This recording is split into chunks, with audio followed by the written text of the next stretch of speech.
But I want to open it up to your questions. I know it was sort of a longer story, but I want them to cover it in detail because it's so applicable to what we're trying to do. So get your questions. Let's get some questions going for Luke. We got a microphone to pass around. Who's got questions? Fire them up. Do you have the microphone? Yeah. Ready to go? Otherwise, I can hand mine around if that doesn't work.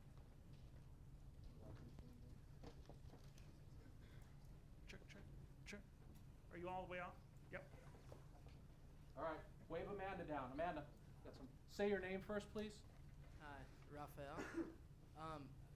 So did you suffer any injuries throughout your training? And if you did, how did you overcome that? So I think your question was, did I suffer any injuries throughout the training? Is that right?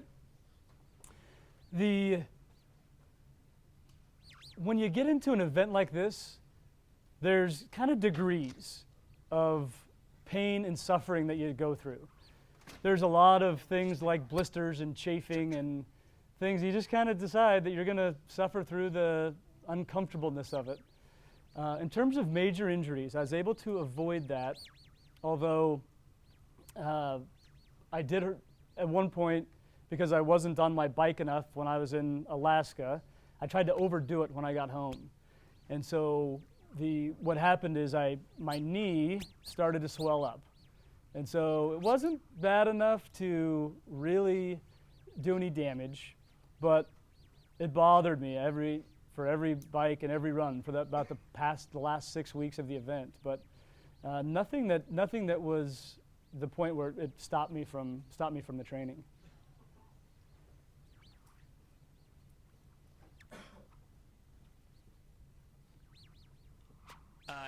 I'm Brian. I read in your blog that you said one of the things you were going to miss the most about training, even with the long hours, was the kind of time you got to reflect. I just want to know some of the things that you learned about yourself or some of the things that you reflected on.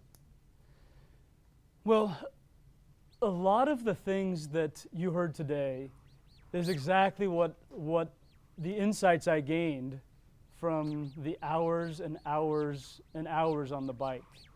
And so there's stuff that I didn't know about myself.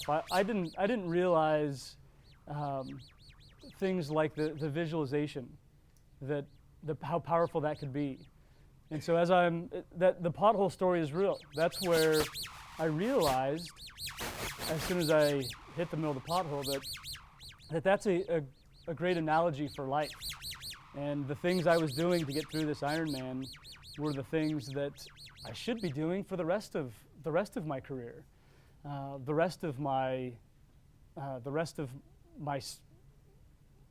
sports life, as well as the rest of my career, business life. And so a lot of the reflection that you read in the blog, the different episodes about how close I was to drowning when I was caught in the riptide. I never thought about that. That was something that happened in the past, and I didn't understand why I had so much anxiety around oceans. And the time out there alone with my own thoughts really helped bring a lot of the things all the different pieces together that I was able to come up with, realize that here's the way I'm doing this, and how I can apply this to the coaching I'm doing within my business, and how having a routine in your personal life is the same as a business having a routine in the organization. So an organization's meetings, they have to have the same routine every day so that everybody in the company knows what to expect.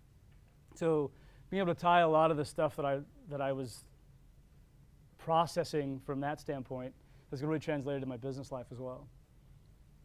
Questions? Let's go. Hi, Luke. I'm Blake.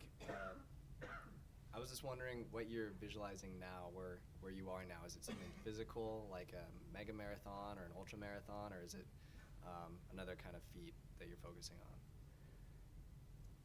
So the thing I'm focused on now is more away from the physical type things. I feel like I've done that and accomplished what I wanted to in the kind of physical demanding realm.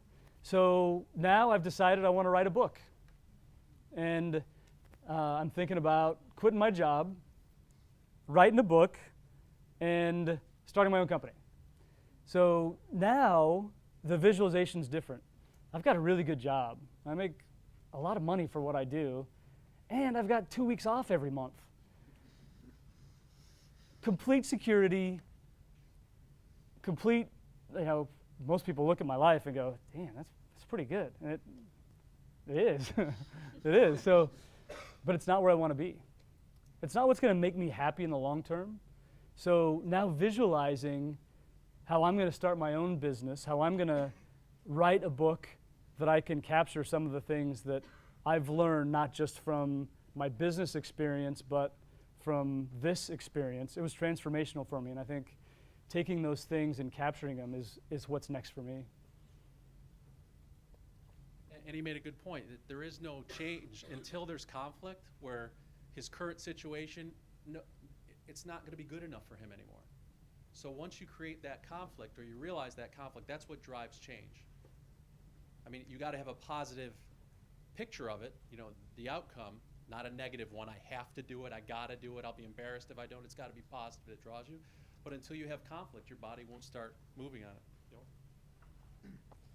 So how do you define the importance of self-realization and possibly maybe taking some time off from our busy lives to really focus and learn about ourselves? And how does that, contribute to success in the future? And is it necessary? So your last question is the kind of the self-realization and learning about yourself necessary. Absolutely. I think that from where I was to where I am today is all about that time I've spent thinking about who I want to be and what I want to do. And so I'm not one that's really a reflective person. Some people are able to just hang out and think. I'm not really that guy. So what this experience did for me is it gave me a lot of that time where I was kind of stuck with that own voice in my head, kind of rattling around, and that's what worked for me.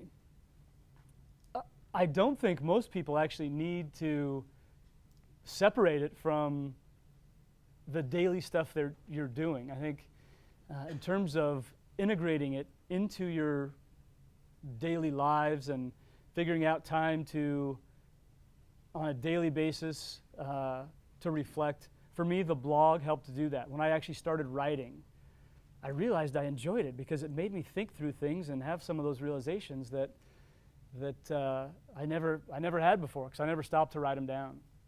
So that's what worked for me. But I really encourage that everybody pursues that in some way, one way or another. You talked a lot about how you made these mini goals for yourself throughout the race. But 12 hours is a long time, and I feel like you can get bored really easily. So what are some other techniques you use to kind of stay focused and motivated the whole time? For me, my approach is usually talking to people. So in different events, I'll ride up next to somebody and just kind of chat for a few minutes. And a lot of times you're going about the same speed for extended distances. So make casual conversation, and I met someone on the run that really I kind of buddied up with, and we went the past 6 miles together, which made a huge difference in terms of my mental state. The other way is I will talk to people that are the fans, and I'll yell at them and cheer for them so they cheer for me, and yeah, whatever. So actually, I'm cheering for myself. Is really what it comes down to. But yeah, so it's just playing those little games about picking somebody out in the crowd and convincing them that they should be cheering for me along the way is one of my things that did it as I was going to that next little obstacle, whatever that next little mini milestone I had. father has obviously had a huge impact on you. What's the best advice he ever gave you, and how have you applied that to your life?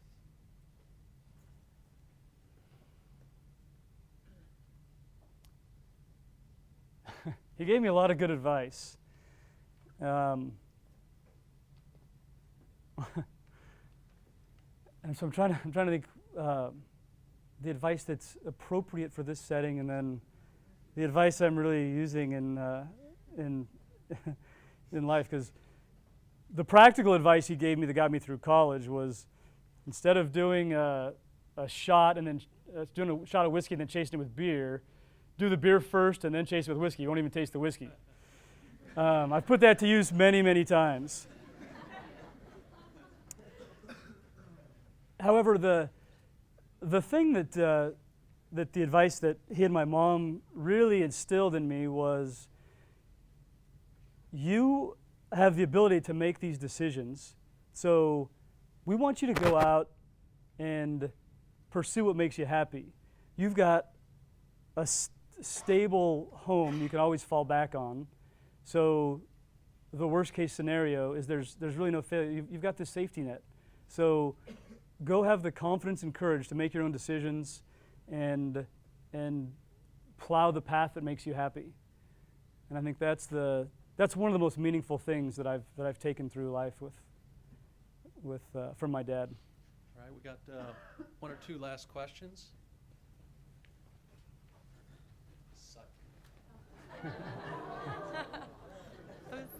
Sorry to steal your thunder. Okay.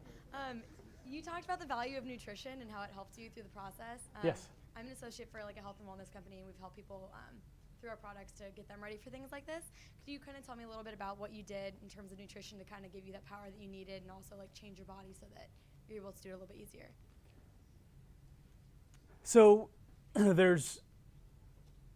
in terms of nutrition, there's kind of two elements to it. One is the daily nutrition, and one is the kind of what I had to learn about my body while I'm actually exercising for hours and hours and hours at a time. But the daily nutrition, I think, is the thing that's most relevant. It's the thing that has really changed, one of the things that's really changed about who I am. And as you get into these things, what I found that if you follow cravings, that they kind of lead you in the right direction. Because I needed a lot more vegetables, I needed a lot more fruit, and I needed a lot more protein to make it through the events. And so when I really got good at listening to what it was I was craving, I started, some days I'd really want pasta, and some days I'd really want meat. And so what I found is, the more natural I could be along the entire way, the less processed stuff I could eat, the less deep-fried stuff I could eat, the better my body performed. And my body would tell me, as soon as I had an unhealthy meal the night before any type of run or anything else I was doing. And once I realized that the two were connected, that, hey, what I ate was directly related to how I felt the next day, especially on long runs and activities, it was easy to make the change. And so now, those old foods I used to crave, the deep-fried foods, the French fries, the mayonnaise, the things that used to be all my favorites, I just don't have the same cravings anymore. And so that's on that scale. And what I also realized, though, is that there was a lot of times I craved sweets. I don't have a sweet tooth at all. But during this Ironman training, I actually craved sweets more than anything, I ever had in my life. And I listened to that too, because you burn so much sugar in the process, and my metabolism was so high that I got down to a ridiculously low body fat that my body actually needed some sugar. So I actually had to supplement some. I felt okay supplementing with some stuff that I didn't usually eat. In terms of that diet. Doc. Hi, my name's Duke, and I actually have two questions. My first question for you is: you say you're visualizing writing a book and starting your own business. Yes. And I feel those are two very abstract things to visualize. I feel a lot of people here would want to start their own business, but don't really know about how to visualize that, because it's such a long process, and you don't really know what you're really getting in the end, because you can't really just be imagining yourself sitting on a pile of money. It'd be kind of weird. So I was wondering, that's my first question. What is your advice for that, and what are you doing? What are you visualizing exactly in terms of pictures, if you don't mind sharing that with us? Yeah, so, Duke, good questions. In terms of, it sounds like what you want is more specifics about what I'm visualizing, what I'm visualizing right now in terms of my future. And for the book, it's easier because I'm not visualizing what I'm going to write in the chapters or how the chapters are going to look. I'm more visualizing what it's like when I have this published book and I've got to go on a book tour. And, I've got to go on the Oprah Winfrey Show to talk about my best-selling book. That's the powerful visualization of success that I'm talking about. So that's where the image is in my mind. In terms of the business, again, I've got 3 or 4 different directions that are kind of tied to related to the business I'm in now, the work I'm doing now.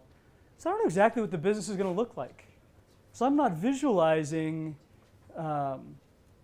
exactly how the business is going to be made up. What I'm visualizing, and I've only started this visualization. I'd say I've put words to it, and I'm starting to put pictures to it. The emotions emotions haven't yet been tied to this image I have, this vision I have. So I'm still working on what this looks like and how it shapes up. But right now, it's more about when I have this successful business and when I'm ready to sell it or hand it off, the connections I will have made and the conversations, the people I will be connected with because of this successful business, and how that will help me start a nonprofit that helps public education that I want to start. So part of my visualization starts with this nonprofit that I want to start, and I see starting my own business as the way to get there.